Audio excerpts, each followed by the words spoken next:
नीतीश कुमार सरकार को कल हाईकोर्ट से एक बड़ा झटका मिला। बिहार सरकार ने सरकारी नौकरियों व शैक्षणिक संस्थानों में schedule caste, schedule tribe, extremely backward classes और अदर बैकवर्ड क्लासेस के लिए आरक्षण 50% से बढ़ाकर 65% कर दिया था। पटना हाईकोर्ट के समक्ष जब ये मामला आया तो उन्होंने इस आरक्षण को न सिर्फ अमान्य माना बल्कि इसे सिरे से खारिज कर दिया।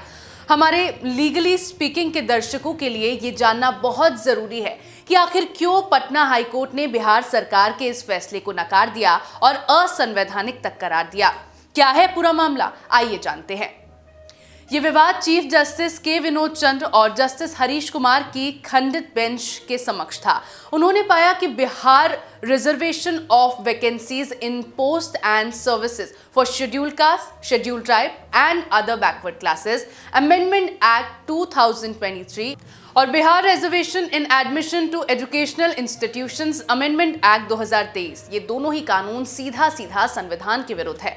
इस खंडित बेंच ने इस बात की पुष्टि की बिहार सरकार का ये फैसला संविधान के अनुच्छेद 14, 15 और 16 के तहत समानता खंड का उल्लंघन करते हैं।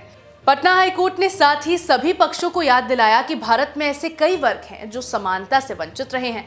इसी के चलते समय समय पर नई न्यायिक चर्चाएं हुई हैं, जिसमें से गहन चर्चा हुई है कि आखिर कैसे देश में समानता लाई जा सके और उसकी दर क्या होनी चाहिए। इसी विषय में कोर्ट ने याद दिलाया, इंदिरा साहनी बनाम भारत संघ मामले में 9 न्यायाधीशों की संविधान पीठ द्वारा 50% की सीमा निर्धारित कर दी गई थी, यानी किसी भी संदर्भ में इसे अधिक आरक्षण नहीं दिया जा सकता। वर्तमान मामले से संबंधित मुद्दे पर आरक्षण में 50% की सीमा का नियम लागू होता है तथा संविधान से निकले समानता के सिद्धांतों के आधार पर इसकी 50% की सीमा से अधिक वृद्धि कानून की दृष्टि से खराब है।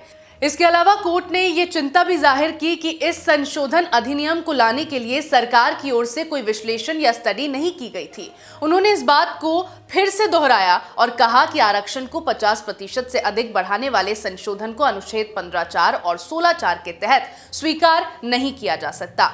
तो ये था पटना हाईकोर्ट का तर्क कि आखिर कैसे 65% आरक्षण न सिर्फ अमान्य है बल्कि संविधान की अवमानना भी है। इस वीडियो में फिलहाल इतना ही। कानूनी खबरों से जुड़े रहने के लिए देखते रहिए लीगली स्पीकिंग। नमस्कार।